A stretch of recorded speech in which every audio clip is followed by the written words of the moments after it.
Integrals exercise 7.6 के इस video में हम क्वेश्चन नंबर 10 सॉल्व करेंगे। क्वेश्चन नंबर 10 में जो दिया हुआ फंक्शन है वो कुछ इस प्रकार है, sine inverse x whole power 2।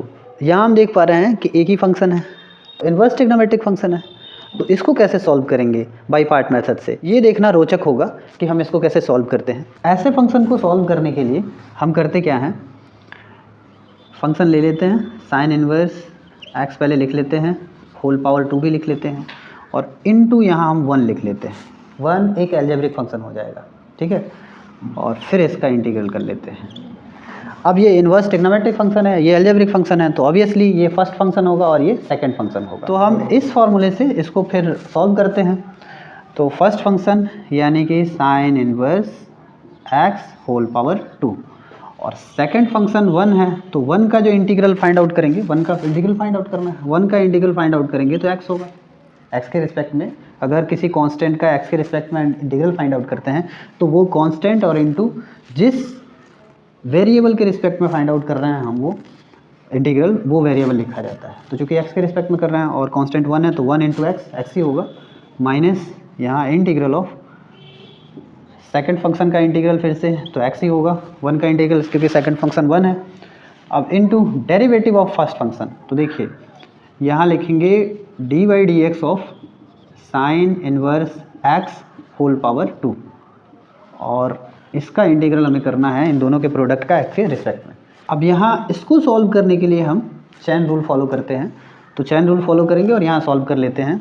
Differential of sine inverse x whole power 2 with respect to x, हम इसको x मानेंगे या किसी वेरिएबल के इक्वल हम इसको मान लेते हैं और किसी अलजेब्रिक जब वेरिएबल होगा तो ये एक अलजेब्रिक फंक्शन की तरह काम करेगा। अगर t मान लेते हैं तो t स्क्वायर, ठीक है, और t स्क्वायर का जब हम x के रिस्पेक्ट में डिफरेंशियल फाइंड आउट करेंगे तो 2t होगा।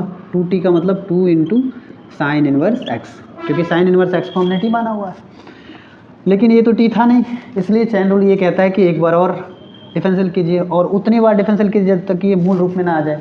तो अपने मूल रूप में अभी आ चुका है, साइन इनवर्स का डिफरेंशियल होता है ना। अब इसको किसी और वेरिएबल के इक्वल हमें नहीं मानना पड़ेगा, तो साइन इनवर्स का डिफरेंशियल होता है 1/√1 माइनस एक्स स्क्वायर, है ना। तो ये पूरा डिफरेंशियल वैल्यू हो गया दिए गए फंक्शन का, जिस फंक्शन का हमें चाहिए डिफरेंशियल वैल्यू हो गया, तो यहाँ पुट कर लेंगे। तो यहाँ लिखेंगे sine inverse x whole power 2 into x minus integral of x into 2 sine inverse x upon √1 minus x square और विद रिस्पेक्ट टू एक्स, क्योंकि इसका वैल्यू इतना हमने यहाँ फाइंड आउट कर लिया हुआ है, ठीक है। आप चाहें तो यहाँ रेफरेंस दे सकते हैं, बिकॉज इतने का वैल्यू इतने के बराबर होता है, ऐसा भी कर सकते हैं। तो यहाँ हमने पुट कर लिया हुआ है। अब हमें यहाँ 2 फंक्शन मिल गए हैं, अब हमें यहाँ इस तरह के फंक्शन मिल गए हैं कि अब हम यहाँ से सब्स्टिट्यूशन मेथड लागू कर सकते हैं। इसके पहले कि हम इसको सॉल्व करें, ये 2 जो कांस्टेंट है इसको बाहर ला लेंगे। यहाँ इंडेफिनिट इंटीग्रल के प्रॉपर्टी की बेस पे कोई कांस्टेंट बाहर आ सकता है, यहाँ मल्टीप्लाई के रूप में हो या डिवाइड के रूप में, यहाँ लिख सकते हैं। अब ये जो फंक्शन है इसको हम इस पूरे इंटीग्रल सहित इस फंक्शन को हम लिख सकते हैं let i is equal to integral of x into sine inverse x whole upon √1 minus x square with respect to x। इसको इंटीग्रेट करेंगे।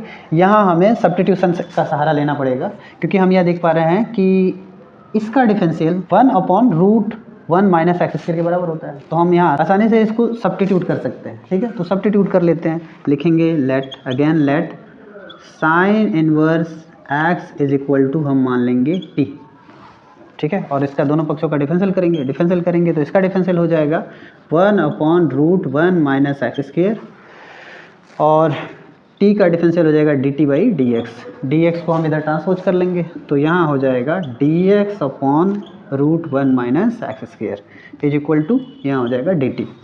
अब ये डेटा और ये डेटा हम यूज कर लेंगे यहाँ सब्स्टिट्यूशन के लिए। अब यहाँ हम लिखेंगे integral of sine inverse x को हम t में कन्वर्ट कर लेंगे, यहाँ लिख लेंगे t और 1 अपॉन या फिर dx upon √1 minus x square को हम कन्वर्ट कर लेंगे dt में, तो यहाँ dt हो गया।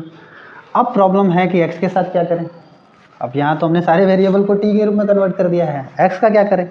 तो फिर हम इससे हेल्प लेते हैं थोड़ा सा, इसको इधर ट्रांसपोज कर लेते हैं, तो ये साइन टी हो जाएगा, है ना, एक्स का वैल्यू साइन टी के बराबर हो जाएगा। तो यहाँ हम लिख लेंगे साइन टी, अब यहाँ लिखें यहाँ लिखें, इसको मिटाना पड़ेगा, यहाँ टी लिख लेते हैं और इंटू यहाँ लिख देते हैं साइन टी। तो हो गया पहला फंक्शन और दूसरा फंक्शन बदल गया ना। अब हम दो फंक्शनों के रूप में इसको कन्वर्ट कर लिए। अब फिर से वही प्रक्रिया, ये फिर से आइलेट यूज करेंगे यहाँ। तो ये है साइन टी, ये ट्रिग्नोमेट्रिक फंक्शन है, और ये है अलजेब्रिक फंक्शन। तो हम आइलेट लिख लेते हैं पहले, आइलेट, ठीक है। वैसे ये आइलेट है, मैं लेट नहीं हूँ।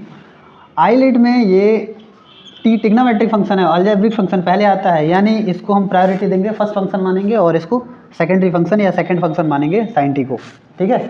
और फिर इसका यूज करेंगे, हम यूज करेंगे यहाँ। तो फर्स्ट फंक्शन यानी कि टी, और साइन टी का इंटीग्रल फाइंड आउट करेंगे। तो साइन टी का इंटीग्रल माइनस कॉस टी होगा, माइनस है तो माइनस इंटीग्रल ऑफ, फिर से साइन टी का इंटीग्रल है यहाँ पे, तो इंटीग्रल हो जाएगा minus cos T into differential है फर्स्ट फंक्शन का। तो फर्स्ट फंक्शन क्या है? टी है, और टी का टी के रिस्पेक्ट में, यहाँ एक्स है ना, तो एक्स के रिस्पेक्ट में नहीं है, ये सारा टी के रिस्पेक्ट में है, क्योंकि हम यहाँ पहले ही कन्वर्ट कर चुके हैं टी के रिस्पेक्ट में। तो टी के रिस्पेक्ट में अगर टी का डिफरेंशियल फाइंड आउट करते हैं तो वो हो जाएगा 1, ठीक है। और यहाँ विद रिस्पेक्ट टू टी यहाँ लिखना पड़ेगा, ठीक है। तो अब इसको आगे सॉल्व करते हैं। यहाँ माइनस यहाँ लिख लेंगे, फिर टी लिखेंगे, फिर कॉस टी लिख लेंगे, माइनस, अभी ये माइनस बाहर आ जाएगा, माइनस माइनस प्लस हो जाएगा, इंटीग्रल ऑफ कॉस टी हो जाएगा विद रिस्पेक्ट टू टी। 1 तो मल्टीप्लाई होगा तो कॉस टी ही रहेगा, तो 1 के प्रोडक्ट में रहने से कोई फ़र्क नहीं, मल्टीप्लाई के रूप में रहने से कोई फ़र्क नहीं पड़ने वाला है।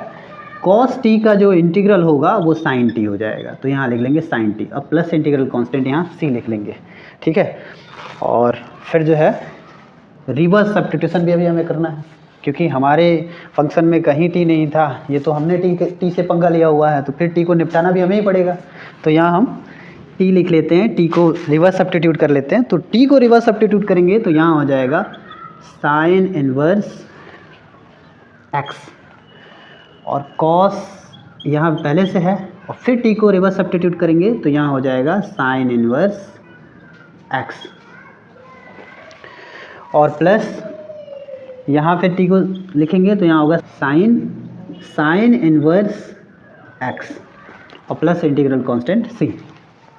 अब हम यहाँ साइन से साइन इनवर्स को कैंसिल कर देंगे, यहाँ एक्स बचेगा। यहाँ इस पद को भी हम सॉल्व कर लेते हैं। ये जो पद है, इस पद का ये जो कोएफिशिएंट है कॉस साइन इनवर्स एक्स है, इसको सॉल्व करेंगे अगर यहाँ, तो कॉस और साइन इनवर्स को हम लिख सकते हैं cos inverse root 1 minus x square लिख सकते हैं, यानी sine inverse x is equal to होता है cos inverse root 1 minus x square, इतना होता है। तो इसको हम यहाँ पुट करेंगे, कॉस से कॉस कैंसिल, मतलब कॉस से कॉस इनवर्स कैंसिल, और बच जाएगा ये, ठीक है।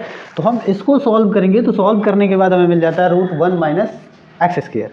तो यहाँ लिख लेंगे हम minus sine inverse x into root 1 minus x square, और रेफरेंस में वहाँ लिख भी देंगे ये इस प्रक्रिया को, प्लस यहाँ कैंसिल हो ही चुका है, एक्स बचा है सिर्फ, और प्लस इंटीग्रल कांस्टेंट सी।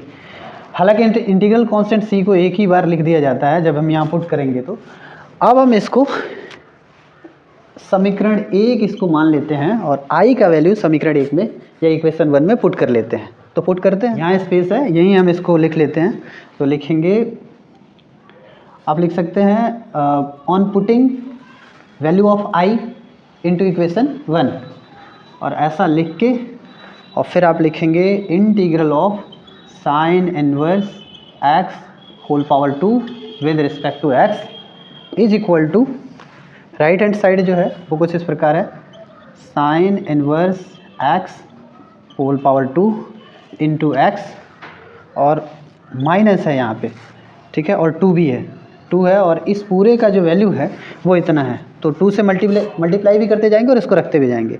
-2 से मल्टीप्लाई करेंगे इसका, तो माइनस माइनस प्लस होगा, 2 इंटू अलजेब्रिक वाले को पहले रख लेंगे और इन्वर्स वाले को बाद में रख लेंगे। तो यहाँ लिखेंगे into root 1 minus x square, और यहाँ इंटू साइन इनवर्स एक्स।